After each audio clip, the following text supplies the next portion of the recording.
Hello friends, welcome to the galaxy of geometrics.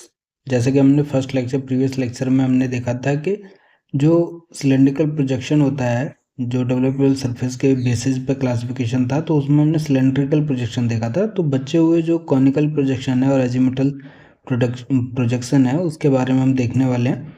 और हमने first lecture में perspective और नॉन पर्सपेक्टिव प्रोजेक्शन, जो कि मेथड ऑफ कंस्ट्रक्शन के बेसिस पे था, उसको भी देखा था।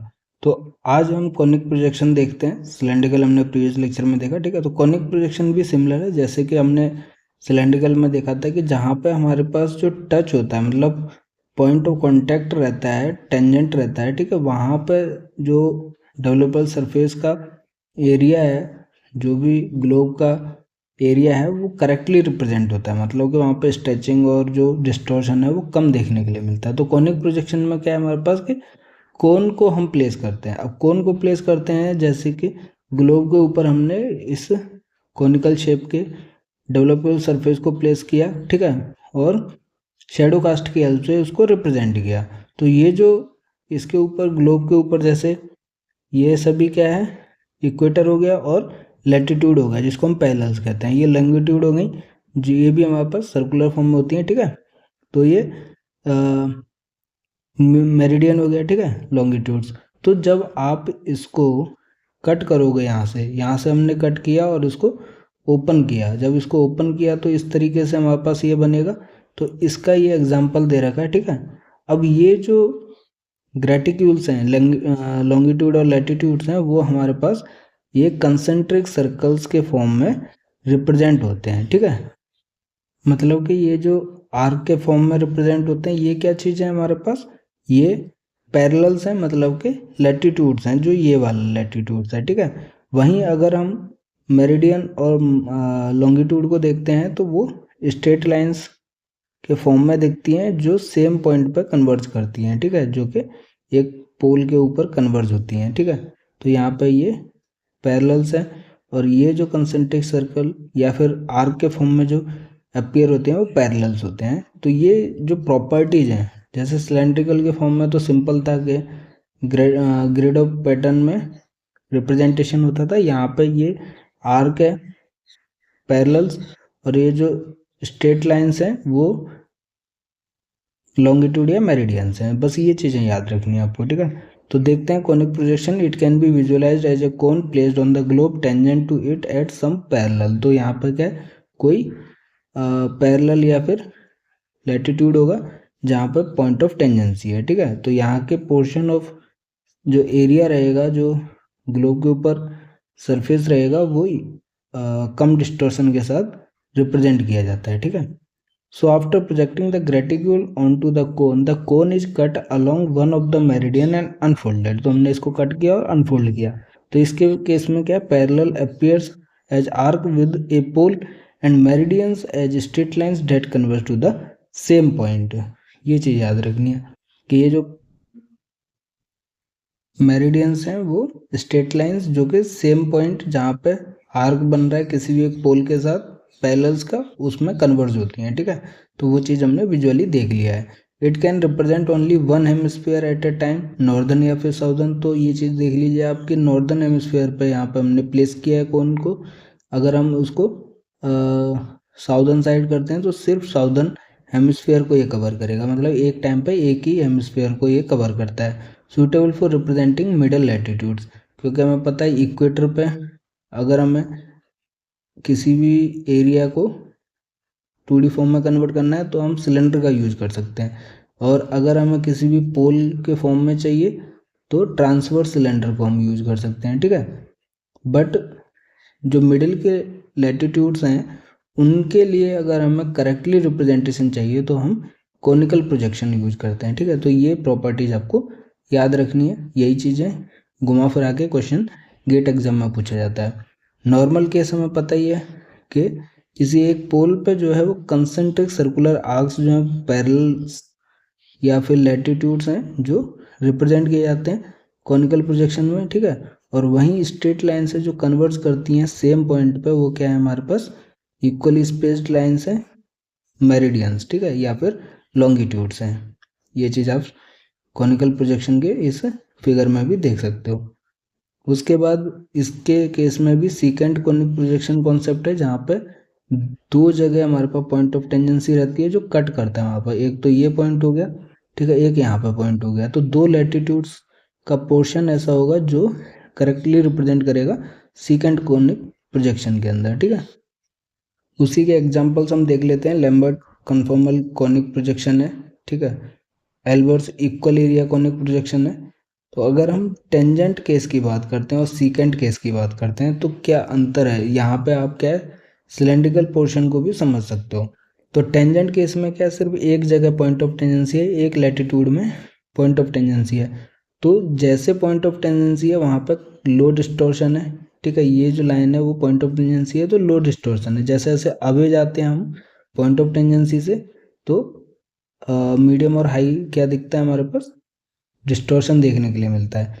वहीं अगर सीकेंट की बात है तो दो पॉइंट ऑफ टेंजेंसी है, इसका मतलब हमारे पास डिस्टॉर्शन जो है वो कम पोर्शन में देखने के लिए मिलता है। मतलब करेक्टली रिप्रेजेंटेशन हो सकता है हमारे पास ज़्यादा area in case of secant case, ठीक है, as comparison to the tangent case. तो वही हमारे पास सिलेंड्रिकल में हो चाहे फिर कॉनिकल में हो, वहाँ पे हमारे पास सीकेंट केस जो है वो पैटर्न ऑफ डिस्टॉर्शन कम दिखाता है, ठीक है। तो ये हमारे पास पैटर्न ऑफ डिस्टॉर्शन है, ठीक है। फिर हमारे पास पॉलीगोनिक का भी कॉन्सेप्ट देख लेते हैं।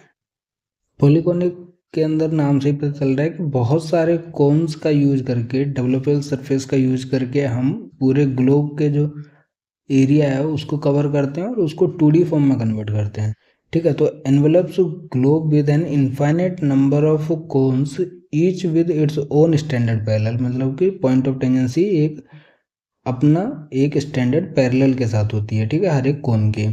तो पॉलीगोनिक प्रोजेक्शन इस फिगर में भी देख सकते हो, वही कि स्ट्रेट लाइंस और आर्क के फॉर्म में हमारे पास ग्रेटिक्यूल्स रिप्रेजेंटेड हैं, ठीक है। ये चीज़ें हम फिर से और आगे जाके डिफरेंट उसके साथ देखेंगे टाइप्स के साथ, ठीक है। तो आगे जाके और पूरा अच्छे से कवर होगा कि एक कॉन्सेप्ट भी हमारे पास पॉलीगोनिक का जो हम आगे जाके अच्छे से पढ़ने वाले हैं, ठीक है। उसके बाद थर्ड जो है वो हमारे पास एजीमुथल, जिसको हम जेनिथल प्रोजेक्शन भी कहते हैं। तो ये थर्ड टाइप है डेवलपेबल सरफेस के बेसिस पे। इसमें सिंपल सी चीज़ है, ना हम कोन यूज कर रहे हैं, कोनिकल शेप का डेवलपेबल सरफेस यूज कर रहे हैं, एक प्लेट के शेप का यूज करते हैं। तो it can be visualized as a flat sheet of paper tangent to any point on the globe. तो उसमें क्या एक इक्वेटर या लैटिट्यूड के साथ था कॉन्टेक्ट, इसमें हम किसी भी पॉइंट के साथ टेंजेंट कर सकते हैं उस फ्लैट शीट ऑफ पेपर को, ठीक है। उसको हम एजीमुथल और जेनिथल प्रोजेक्शन कहते हैं। The sheet will have the tangent point as the centre of circular map where meridians passing through the center are straight lines and the parallels are seen as concentric circle। तो इस case में अगर आप देखोगे तो ये हमारे पास globe है, इसके ऊपर हमने एक फ्लैट शीट ऑफ डेवलपेबल सरफेस को यूज किया और इसको हम शेडो कास्ट से अगर हम रिप्रेजेंट करते हैं और तो ये किस तरीके से रिप्रेजेंटेड रहेगा कि जो भी ग्रेटिक्यूल्स हैं वो कंसेंट्रिक सर्कल्स के फॉर्म में रिप्रेजेंटेड होंगी, मतलब जो लैटिट्यूड्स हैं, ठीक है। और वहीं अगर हम मेरिडियंस की बात करते हैं, इस तरीके से नहीं होता, मेरिडियंस जो है वो पोल टू पोल रहते हैं, ठीक है। वो as a straight line form होती हैं इसके ऊपर जो सेंटर से पास करती हैं। तो आप इसको इजीली देख सकते हो कि यहाँ पे हमारे पास सेंटर ऑफ ग्लोब में एक शेडो के लिए लाइट सोर्स है, उसको अगर आप करोगे तो इस टाइप से ग्रेटिक्यूल्स दिखाई देंगे। ये हमारे पास क्या है, मेरिडियंस या फिर लॉन्गिट्यूड्स हैं, और ये जो कंसेंट्रिक सर्कल के फॉर्म में है वो हमारे पास लैटिट्यूड या पैरेलल्स होते हैं, ठीक है। अब ये किस रीजन के लिए होता है कि हमने पोल्स पे एक पॉइंट ऑफ टेंजेंट बनाया, ठीक है, यहाँ पर रख दिया, यहाँ पर रख दिया, नॉर्थ पोल या साउथ पोल पर, तो जो पोलर एरियाज हैं उनको अच्छे से ये रिप्रेजेंट करता है एजीमुथल और जेनिथल प्रोजेक्शन। तो ये आप इस फिगर से देख सकते हो कि एक फ्लैट शीट ऑफ पेपर के ऊपर हम रिप्रेजेंट करते हैं उसको पॉइंट ऑफ टेंजेंसी बनाने के बाद। तो जो भी एरिया है हमारे पास पोलर रीजन का वो करेक्टली इस टाइप ऑफ प्रोजेक्शन या डेवलपेबल सरफेस का यूज करके अच्छे से रिप्रेजेंट किया जा सकता है पोलर रीजन को, ठीक है। अब इसमें भी वही तीन चीज़ें हैं जैसे कि हमने सिलेंड्रिकल के फॉर्म में देखा था। सबसे पहले हमारे पास क्या है, नॉर्मल है। नॉर्मल मतलब इक्वेटोरियल एजीमुथल है when the plane is tangent to a point on the equator. जब हमारे पास ये जो फ्लैट शीट ऑफ पेपर है वो पॉइंट ऑफ टेंजेंसी रखता है इक्वेटर के साथ, तो वो इक्वेटोरियल जेनिथल है। वहीं पोलर जेनिथल मतलब कि पोल के साथ हमारे पास क्या है, पॉइंट ऑफ टेंजेंसी है। और ऑब्लिक जेनिथल मतलब when the plane tangent to a point between the pole and the equator, मतलब किसी और लैटिट्यूड या पैरेलल के साथ हमारे पास पॉइंट ऑफ टेंजेंसी है for the flat sheet of paper, तो वो पोलर ऑब्लिक जेनिथल कहलाता है। ठीक है, तो एजीमुथल क्या है हमारे पास कि two direction only between centre and other location most often use to map polar regions. तो बेसिकली ये पोलर रीजन्स के लिए ज़्यादा यूज किया जाता है। इसमें भी वही सीकेंट का कॉन्सेप्ट रहता है जो कि 2 पॉइंट ऑफ टेंजेंसी रखता है। ठीक है, यहाँ पर भी एक पॉइंट ऑफ टेंजेंसी है, यहाँ पर भी एक पॉइंट ऑफ टेंजेंसी है। ये हमारे पास प्लेनर प्रोजेक्शन है और ये हमारे पास सीकेंट प्लेनर प्रोजेक्शन है। एजीमुथल इक्वी डिस्टेंस है, मतलब कि देखिए अगर आप इसमें देखोगे तो ये कंसेंट्रिक सर्कल्स हैं विद द सेंटर, ठीक है, जो कि पैरेलल्स को रिप्रेजेंट कर रहा है। और वहीं अगर हम मेरिडियंस की या फिर लॉन्गिट्यूड की बात करते हैं तो वो स्ट्रेट लाइन्स हैं जो एक सेंटर से पास करती हैं हमारे पास। ठीक है, तो जो ग्रेटिकुल्स हैं कैसे रिप्रेजेंट किए जाते हैं, किस टाइप ऑफ डेवलपेबल सरफेस में, वो इंपॉर्टेंट है, इसलिए मैं उस पर बार बार जोर दे रहा हूँ क्योंकि वो चीज़ें पूछी जाती हैं और पूछी भी नहीं जाती हैं तो उस चीज़ को समझना है जिससे कि आप इजीली विजुलाइज कर सकें। ठीक है, तो अगर हम वही तीनों को कंपेयर करते हैं नॉर्मल, ट्रांसवर्स और ऑब्लिक में, तो आप देख सकते हो नॉर्मल में मतलब पोलर रीजन में रखा हमने फ्लैट शीट ऑफ पेपर को, एजीमुथल को। ठीक है, ये हमारे पास सिलेंड्रिकल है जो नॉर्मल है, इक्वेटर के साथ टेंजेंट बनाता है। वहीं ये हमारे पास नॉर्दर्न हेमिस्फीयर को रिप्रेजेंट कर रहा है किसी भी बीच में हमारे पास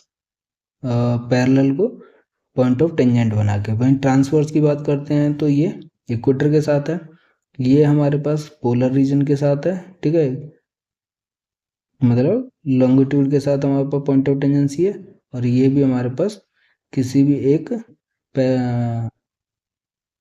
मेरिडियन के साथ पॉइंट ऑफ टेंजेंसी रखती है। ऑब्लिक में क्या है हमारे पास, ना पोलर रीजन में है और ना फिर हमारे पास इक्वेटर के साथ है, तो किसी भी पॉइंट ऑफ टेंजेंसी जो है वो अनदर पॉइंट के साथ है या फिर अनदर लैटिट्यूड के साथ है, तो वो क्या कहलाता है हमारे पास, ऑब्लिक टाइप ऑफ डेवलपेबल सरफेस है। ठीक है, तो ये तीनों के लिए वैलिड है, चाहे वो हमारे पास कॉनिकल हो, चाहे वो हमारे पास सिलेंड्रिकल हो, चाहे फिर वो हमारे पास एजीमुथल या फिर जेनिथल हो। ठीक है, वहीं अगर हम उसको कनाडा प्रोजेक्टेड के हिसाब से समझते हैं कि कनाडा जो कंट्री है उसको या फिर कनाडा रीजन है उसको कैसे रिप्रेजेंट किया जाता है डिफरेंट फॉर्म में, तो वो कैसा विजुलाइज होता है। अब हमें पता है कि कोई भी ग्लोब है उसको हमने डेवलपेबल सरफेस के से रैप करके, मतलब डेवलपेबल सरफेस के अराउंड रैप किया और फिर उसको शेडो कास्ट की हेल्प से बनाया और उसको कट करके शीट के फॉर्म में कन्वर्ट किया, मतलब 2D के फॉर्म में कन्वर्ट किया। तो सिलेंड्रिकल में हमारे पास पता है कि ग्रिड ऑफ पैटर्न रहता है। ठीक है, और उसको हमने सिर्फ क्या कनाडा रीजन को रिप्रेजेंट किया, तो सिलेंड्रिकल में इस टाइप का एरिया दिखेगा कनाडा रीजन। ठीक है, प्लेनर के फॉर्म में जो कि एजीमुथल हो गया। ठीक है, जो फ्लैट शीट ऑफ पेपर के ऊपर रिप्रेजेंटेड है। वहीं हम कॉनिक की बात करते हैं तो इस टाइप का कनाडा रीजन शो होता है हमारे पास। ठीक है, तो डिफरेंट प्रोजेक्शन में हमारे पास कनाडा रीजन को रिप्रेजेंट किया गया है। तो मेन हमारे पास आज के लेक्चर में है कॉनिकल प्रोजेक्शन, जिसको हमें अच्छे से समझना, और आज का जो कॉन्सेप्ट था वो टेंजेंट और सीकेंट केस यहाँ पे क्लियरली विजुलाइज्ड है कि कैसे ये इम्पोर्टेंट है हमारे पास। ठीक है, या फिर क्या उसका एप्लीकेशन है सीकेंट केस का। तो आपको फिर भी कोई डाउट होता है तो आप हमें कमेंट कर सकते हैं वीडियो के ऊपर, हमारे साथ टेलीग्राम व्हाट्सएप चैनल पर जुड़ सकते हैं जिसका लिंक जो वीडियो के डिस्क्रिप्शन में अवेलेबल है। ठीक है, वहाँ पर भी आप अपना डाउट पूछ सकते हैं। वीडियो पसंद आया तो लाइक कीजिए, दोस्तों के साथ शेयर कीजिए। इसके आगे के जो अदर टाइप्स ऑफ या फिर अदर क्लासिफिकेशन है वहाँ पर प्रोजेक्शंस का, जैसे कि प्रोजेक्शन प्रॉपर्टीज़ के बेसिस पे या फिर पोजीशन ऑफ लाइट सोर्स के बेसिस पे, वो हम नेक्स्ट लेक्चर में कवर करने वाले हैं। ठीक है, तो गेट ज्योमेट्रिक्स की तैयारी ज्योमेट्रिक्स गैलेक्सी के साथ करते रहिए, हंसते रहिए, पढ़ते रहिए, मुस्कुराते रहिए। मिलते हैं नेक्स्ट लेक्चर में। Thank you.